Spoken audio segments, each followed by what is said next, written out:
اگرچہ اللہ تعالیٰ نے اس کو جسمانی طور پر ایک مرد بنایا تھا، لیکن اس کی نرم و نازک جلد، چہرے پر مردوں کی داڑھی اور مونچھوں کا نہ ہونا، اور پھر اس کی آواز میں بھی نسوانیت کا بانک پن اس قدر موجود تھا کہ اگر وہ اپنے صنف نازک ہونے کا دعویٰ کرے تو اسے فوراً تسلیم کر لیا جائے، اور اگر وہ خود کو مرد کہے تو کوئی بھی شخص اس کی بات ماننے پر رضامند نہ ہو۔ اب اسے قدرت کا مذاق کہا جائے یا انعام، لیکن ایک غریب گھرانے میں پیدا ہونے والے اس نوجوان نے اپنی اس جسمانی انفرادیت کا فائدہ اٹھانے کے لیے خود کو لڑکی ہی ظاہر کرنا شروع کر دیا اور شاہی حمام میں ایک خادم کے فرائض سر انجام دینے لگا، جہاں پر شاہی خاندان اور عمرہ کی عورتوں کا مساج کرنا اس کی ذمہ داری تھی، جس سے وہ نہ صرف شہوانی لذت حاصل کرتا بلکہ یہی عمل اس کے لیے مال و دولت کا سبب بھی بن رہا تھا۔ لیکن اس کے باوجود کبھی کبھی اس کا ضمیر اسے ملامت بھی کرتا، مگر اس دنیا کی رنگینیاں اور مال و دولت کی ہوس اسے اس کام سے باز رکھنے میں ناکام رہی۔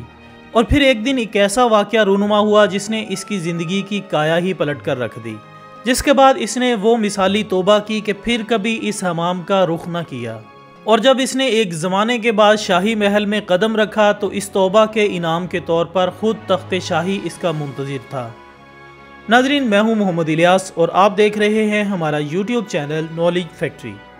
آج کی اس ویڈیو میں ہم نے زمانہ قدیم سے بے مثال توبہ کے ایک ایسے واقعے کو لیا ہے جو کہ آج کے عہد زوال میں بھی اسی وقار کے ساتھ زندہ و پائندہ ہے، اور علماء اکرام اپنے خطابات میں اکثر کہتے ہیں کہ اگر توبہ کرنی ہی ہے تو پھر توبۃ النصوح کرو تاکہ امر ہو جاؤ۔ معزز خواتین و حضرات، اس واقعے کا تعلق اس عہد عتیق سے ہے جب معاشرتی اور اخلاقی اقدار اپنے بچپن سے گزر رہی تھی، جب مرد و زن کے اختلاط کو کوئی عیب نہیں سمجھا جاتا تھا، اور اس پر مستضاد کے نسوح جیسے خوبرو کو اسی شاہی حمام میں نوکری بھی مل گئی، جہاں نسوانی حسن نہ صرف اپنی پوری برہنگی کے ساتھ اس کی نگاہوں کے سامنے موجود رہتا، بلکہ اس کے ہاتھوں کی لمس میں ایسا جادو تھا کہ خود شہزادیاں بھی یہی خواہش کرتی تھیں کہ وہ اپنے بے لباس جسم کا مساج اسی نوجوان لڑکی سے کرائیں جو کہ حقیقت میں ایک مرد تھا۔ ناظرین محترم، یہ ایک ایسی داستان ہے کہ ہزاروں سال گزرنے کے باوجود اب تک کسی نے بھی اس کی سچائی پر کوئی سوال نہیں اٹھایا، بلکہ توبۃ النصوح ایک ضرب المثل کی حیثیت رکھتی ہے۔ تو ناظرین، ہم ذکر کر رہے تھے شاہی حمام میں ہونے والے اس واقعے کا جس نے نصوح کی زندگی کو ہی بدل کر رکھ دیا۔ یہ موسم بہار کی ایک سہانی صبح تھی جب بادشاہ کی صاحبزادی نے اپنی کئی کنیزوں کے ساتھ حمام میں قدم رکھے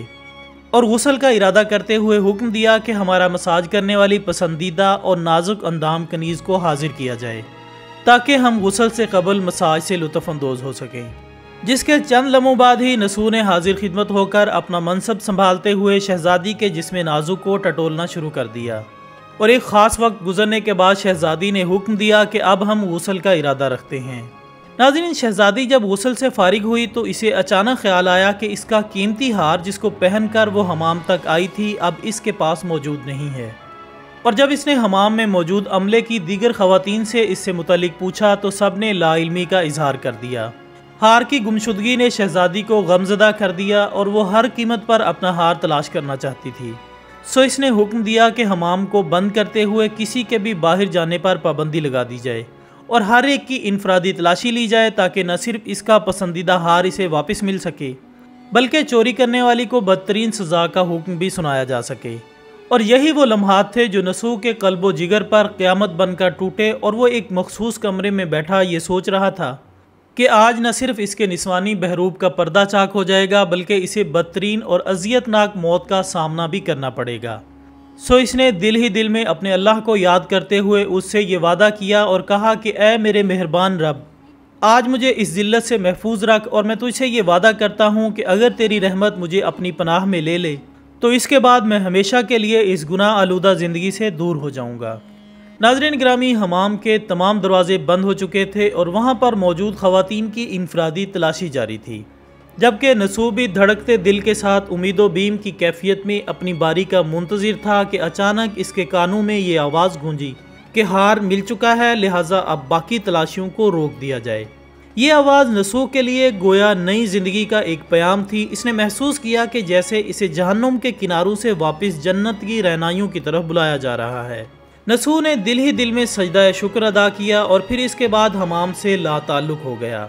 چند دن گزرنے کے بعد جب اسی شہزادی نے اسے مساج کے لیے طلب کیا تو اس نے اپنی بیماری کا بہانہ کرتے ہوئے نہ صرف معذرت کر لی بلکہ فیصلہ کیا کہ اگر اسے گناہ کی اس دلدل سے نکلنا ہے تو پھر اسے یہ شہر چھوڑنا پڑے گا۔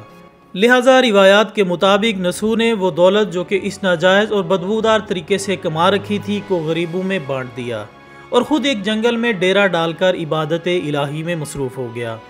ناظرین، اسے اس جنگل میں ابھی چند ہی دن گزرے تھے کہ ایک دن اس نے وہاں پر چرتی ہوئی ایک بھینس کو دیکھا اور خیال کیا کہ یہ شاید راستہ بھول کر ادھر آ گئی ہو۔ سو اس نے اس ارادے کے ساتھ اس کی حفاظت اور خدمت شروع کر دی کہ جب کبھی اس کا مالک آئے گا تو وہ اسے اس کے حوالے کر دے گا۔ مگر قدرت الہی دیکھیے کہ ابھی چند ہی دن گزرے تھے کہ اس بھینس نے ایک بچے کو جنم دے دیا، جس کے بعد اس کا دودھ نہ صرف اس کے بچے بلکہ نسو کے لیے بھی نافع ہونے لگا۔ ناظرین ذی وقار، ایک دن کا واقعہ ہے کہ ایک تجارتی قافلہ جو کہ اپنے راستے سے بھٹک گیا تھا اس جنگل میں آ پہنچا اور انہوں نے نسو سے پانی طلب کیا، جس پر نسو نے نہ صرف انہیں پانی بلکہ بھینس کا دودھ بھی پیش کیا۔ اس مہمان نوازی سے خوش ہو کر اہل قافلہ نے اسے ایک بڑی دولت دی اور اس سے شہر کا راستہ پوچھ کر روانہ ہو گئے۔ نسو جو کہ دنیا کی لذت سے کنارہ کش ہو چکا تھا، اس نے اس دولت سے وہاں پر ایک کنواں کھدوایا تاکہ مسافروں کے لیے سہولت ہو سکے۔ اس کنویں کی برکت سے آہستہ آہستہ وہ جنگل بھی آباد ہونے لگا، حتیٰ کہ اس نے ایک چھوٹے سے گاؤں کی شکل اختیار کر لی۔ جبکہ نسو اس دوران ہر ممکنہ طریقے سے نہ صرف خدمت خلق میں مصروف رہا بلکہ انعامات الہی کی وجہ سے اس سے کئی ایک کرامات بھی سرزد ہونے لگیں، جن کی وجہ سے اس کی شہرت دور دور تک پھیل گئی اور لوگ دیوانہ وار اپنے مسائل کے حل کے لیے بغرض دعا اس کے پاس آنے لگے۔ اور جب اس کی فقیری کی شہرت شاہی محل تک پہنچی تو بادشاہ کا بھی دل مچل آیا کہ ایسے مرد یگانہ سے ملاقات ہونی چاہیے۔ سو بادشاہ نے اپنا ایک قاصد اس پیغام کے ساتھ نسو کی طرف روانہ کیا کہ بادشاہ سلامت ملاقات کی غرض سے اسے دربار شاہی میں آنے کی دعوت دے رہے ہیں۔ لیکن اب اس مرد خدا کا دل اس سے بھی کہیں بڑے بادشاہ کے ساتھ لگ چکا تھا۔ سو اس نے معذرت کرتے ہوئے کہا کہ میں ایک فقیر آدمی ہوں اور شاہی درباروں سے دور رہتا ہوں، اس لیے بادشاہ سلامت سے معذرت طلب کرتا ہوں۔ لیکن اب چونکہ بادشاہ کے دل میں اس فقیر کی زیارت کا شوق پیدا ہو چکا تھا، سو اس نے فیصلہ کیا کہ ہم خود اس کی زیارت کے لیے وہاں جائیں گے۔